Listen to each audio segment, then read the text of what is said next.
My girlfriend announced on her podcast, "My boyfriend's impotent. Let's discuss why men are so fragile about this." I'm not. 50,000 people heard it. I commented, "Interesting episode." Then I sued her for defamation with medical records proving otherwise. When her podcast sponsors dropped her and her settlement offer wiped out her savings, I, 31 male, was in a meeting when my phone started blowing up. 12 texts in 3 minutes. All from different people, all saying basically the same thing. "Dude, what the f is wrong with your girlfriend?" Excused myself, checked the texts. Everyone was sending the same link, her podcast. My girlfriend and her 2 friends host this relationship podcast. Gets like 50,000 downloads per episode. 3 sponsors. She makes about $3 a month from it. Always talking about authentic conversations and breaking taboos. Click the link. Episode 184, When Your Man Can't Get It Up, Male Fragility Exposed. My stomach dropped. Put in my earbuds right there in the hallway. Her voice bright and cheerful. "So guys, I need to talk about something. My boyfriend is impotent, like medically cannot perform. And honestly, the most frustrating part isn't the sex, it's how fragile he is about it." Her co-host laughed. "Oh my God, tell us everything. He refuses to even discuss it. We've been together 18 months and I've tried so many times to have an adult conversation about getting help, but he just shuts down. It's textbook toxic masculinity." I stood there frozen. She kept going. Like, "We haven't had sex in a month. A month. Because he can't. And instead of seeing a doctor like a grown man, he just pretends nothing's wrong and gets defensive when I bring it up." 36 minutes. She talked for 36 minutes about my supposed erectile dysfunction. How patient she'd been. How emotionally exhausting it was to date someone so broken and unwilling to fix himself. How women need to stop protecting men's egos. Here's the thing. I'm not impotent. At all. We hadn't been intimate in 3 weeks because she kept saying she was tired or stressed. I'd tried to initiate multiple times. She'd turned me down every time. But apparently, she'd been spinning that into podcast content, and 50,000 people just heard about my alleged sexual dysfunction. Got back to my desk, opened my personal laptop, started searching, found a defamation attorney, free consultation, called immediately, explained the situation while sitting in my car in the parking garage. "Can you prove the statements are false?" he asked. "I can get a doctor's exam. Whatever you need. Do it today. This is actionable, clear defamation. False statements of fact causing reputational harm. But it'll cost you. Retainer is $5,000 up front. When can we file?" "Soon as you get me that medical documentation." "You sure about this? It's gonna get ugly." She told 50,000 people I'm impotent. My coworkers listened to her podcast. My friends just texted me about it. Yeah, I'm sure. Called my doctor from the car. Explained I needed an emergency appointment and why. Receptionist went quiet for a second. Then, "We can fit you in at 4:30. Got the full workup. Physical exam, blood work, the whole thing. Doctor was professional about it, but I could tell she was shocked. Wrote me a letter. Patient shows no signs of erectile dysfunction or related conditions. All tests normal. Drove straight to the lawyer's office. Signed the retainer agreement. Handed over the medical records. How fast can we move on this?" He smiled. "I can have papers filed by Monday. She'll be served by Wednesday." Good. Got home around 8 p.m. She was there cooking dinner like nothing happened. "Hey babe, how was work?" I set my keys down. "Listen to your podcast today." She froze for a second, then turned around, fake concerned expression. "Oh, yeah, I wanted to talk to you about that. You told 50,000 people I'm impotent. I didn't use your name. Your Instagram has pictures of us. Your bio says in a relationship. Everyone knows who you're talking about." She crossed her arms. "It's my podcast. I'm allowed to share my experiences." "Your experiences? We haven't had sex because you keep saying you're tired." "Because I can't deal with the pressure of trying when you clearly have issues." "I don't have issues. You made that up." "Oh my God, this is exactly what I was talking about. Male fragility. You can't even admit there's a problem." I grabbed my phone, pulled up my text history, started reading. September 3rd. Me, want to come to bed early? You exhausted? Rain check. September 7th. Me missing you, let's spend tonight in. You long day babe, maybe tomorrow. September 12th. Stop. September 12th. Me, finally home early, you up for? On my period, cramps are bad. She tried to grab my phone, I pulled it back. There's nothing wrong with me. You've been turning me down for weeks, and then you went on your podcast and lied about it to 50,000 people. I didn't lie, I shared my truth. Your truth is a lie, and you monetized it. That's called defamation. Her eyes narrowed. What did you do? Checked your podcast comments. Left you one. She grabbed her phone, scrolled, found my comment. Interesting episode. See you in court. Her face went pale. See you in, what does that mean? You'll find out Monday. Are you threatening me? Nope, just stating facts. You defame me publicly. I'm responding legally. She started laughing, like full hysterical laughing. You're going to sue me? Over a podcast episode? Yep. That's insane. What's insane is lying about someone to 50,000 people. What's insane is making money off those lies. What's insane is refusing to take accountability. I'm not taking that episode down. Don't. My lawyer has it downloaded, transcribed, and timestamped. Do whatever you want. She grabbed her keys. You're psychotic. I'm staying at my co-host's place. Cool, I'll have your stuff in storage by Monday. I'll text you the unit number. You can't kick me out. My apartment? My lease? You're not on it? Yeah, I can. She slammed the door so hard the frame cracked. I sat down, hands shaking, called my lawyer. She knows? Yeah, good, let her panic. We serve her Wednesday. Don't contact her until then. Update 1. She got served at her co-host's apartment on Wednesday morning. I know because her co-host immediately posted an Instagram story. My friend is being sued by her ex for speaking her truth. This is what silencing women looks like. The story had 15,000 views in an hour. Comments were split. Half were supportive, half were asking questions. Wait, what did she say? If it's defamation, maybe it's not her truth? You can't just lie about people on podcasts. My phone started ringing. Heh. Blocked. Her mom? Blocked. Her co-host? Blocked. Then came the texts from her co-host's phone. You're suing her? Are you kidding? She's having a panic attack all over a podcast episode. You're literally abusing the legal system. I replied once. All communication goes through my attorney. Contact info is on the lawsuit. Thursday morning, 6:43 a.m. My phone rang. Her dad. I answered. Hello? What the hell do you think you're doing? Aggressive. Angry. Suing your daughter for defamation. Over her podcast? Are you serious? She lied about me having a medical condition to 50,000 people. She made money doing it. Yes, I'm serious. She's devastated. Do you have any idea what you're putting her through? Do you have any idea what she put me through? My coworkers heard that episode. My friends texted me about it. She lied about my body to make content. It's her experience. She has a right to share it. She has a right to share true things. She doesn't have a right to make up lies about someone's medical condition and broadcast it for profit. You're trying to destroy her career. She destroyed my reputation. I'm just holding her accountable. He hung up. Called back immediately. I didn't answer. Friday afternoon. The first sponsor pulled out, the meal kit company. Posted on Twitter, we're discontinuing our partnership with podcast name effective immediately. Her co-host posted, a sponsor just dropped us because a man is mad he got called out. Let that sink in. My lawyer sent them a cease and desist within 2 hours. Stop discussing the lawsuit publicly. Stop making false statements about my motivations. Saturday morning, second sponsor gone. The therapy app, Quiet Exit, just removed their ads. By Monday, all 3 sponsors had pulled out. $3,000 monthly income gone. Her mom called me. I let it go to voicemail. You need to stop this right now. Do you understand what you're doing to her? She's barely eating, she can't sleep, and now she's lost her sponsors, all because your ego can't handle a little criticism. I called my lawyer. Can her mom get in trouble for leaving messages like that? Forward it to me. If she keeps it up, we'll send her a cease and desist too. Tuesday morning, her co-host dropped a new emergency episode, When Men Weaponize the Legal System to Silence Women. Didn't name me directly, but came real close. Talked about how defamation lawsuits are used by fragile men to punish women for telling their truth.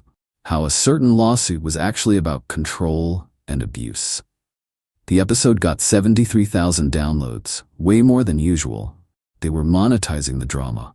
My lawyer listened to the whole thing. Called me back. This is witness tampering and prejudicing potential jurors. I'm adding the co-host as a defendant for tortious interference and defamation by implication. Can you do that? Watch me. The co-host got served Thursday. Her Instagram story, I'm being sued now too for supporting my friend. This is insane. Her comment section exploded. Some supporters, but a lot of people were turning. Maybe you shouldn't have made a whole episode about an active lawsuit? Play stupid games, win stupid prizes. You know you can't just say whatever you want about people, right? Friday morning. Emergency meeting at her lawyer's office. My lawyer got a call. They want to settle, offering $8,000 in a private apology. No. You sure? Settlement saves time and... She lied to 50,000 people. I want a public retraction on her podcast or we go to trial. That's going to cost her everything. The podcast is dead without sponsors. She can't afford. Not my problem. She had options. She could have apologized privately and taken it down when I first asked. She chose to fight. We fight. He called them back. Delivered our counteroffer. $75,000 public retraction episode, admission of falsehood, agreement to never discuss me again. They called it extortionate. We said, see you in court. Update 2 depositions started week 7. My girlfriend had to sit across from my lawyer and answer questions for 6 hours. My lawyer, did you fact-check the statements you made about your boyfriend's alleged impotence? It was my experience. That's not what I asked. Did you verify with medical professionals that he had erectile dysfunction? I don't need a doctor to tell me we weren't having sex. Did he ever tell you he was impotent? No, but it was obvious. Obvious how? We weren't having sex. Did you ask him why? He said he was stressed about work. And you interpreted stressed about work as medically impotent? It was clear what the real issue was. Clear based on what medical training? Her lawyer objected. Didn't matter. The transcript was damning. My deposition was 3 hours, straightforward. Do you have erectile dysfunction? No. How do you know? I got a full medical exam. Doctor confirmed I'm fine, all tests normal. Did you ever tell your girlfriend you were impotent? Never, because I'm not. Why did she think you were? You'd have to ask her. But I have texts showing I tried to initiate intimacy multiple times and she turned me down. Her lawyer tried to argue I was stressed because of sexual issues. My lawyer pulled up my work calendar showing a major project deadline that coincided exactly with the stressful period. We had receipts for everything. Week 10, her co-host did another episode, update on the lawsuit that's trying to destroy us. Cried on mic about legal fees, about lost sponsorships, about how they might have to shut down the podcast, about how this was every woman's worst nightmare. Still didn't admit the original statements were false. My lawyer added more charges. The co-host was now on the hook for defamation too. She took the episode down within 24 hours. Too late. We downloaded it. Week 12. Her mom showed up at my apartment. Building security called me. There's a woman here demanding to see you, says she's your ex-girlfriend's mother. Tell her to leave or you'll call the police. Heard her screaming in the background. He's destroying my daughter's life. Someone needs to stop him. Security escorted her out, filed a report just in case. Got a text from her dad's phone that night. My wife is hysterical. You need to drop this lawsuit. Whatever you think girlfriend did, it's not worth this. I replied, she defamed me to 50,000 people for money. It's worth it. She's broke. The podcast is dead. You've made your point. My point is made when she publicly admits she lied. You're cruel. I'm honest. Maybe you should have raised a daughter who valued that. Blocked him. Week 14, court-ordered mediation. We sat in a conference room. Her lawyer, her mom, me, my lawyer. She looked horrible. Dark circles, lost weight, hands shaking. The mediator laid it out. We're here because both parties need to understand the costs of going to trial. Legal fees will exceed 6 figures combined. The stress will be significant. I recommend settlement.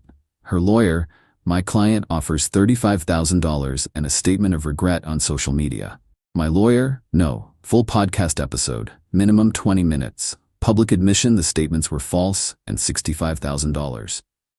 Her mom lost it. $65,000. She doesn't have that. Should have thought about that before defaming someone to 50,000 people. She's gonna have to borrow from us, from her retirement.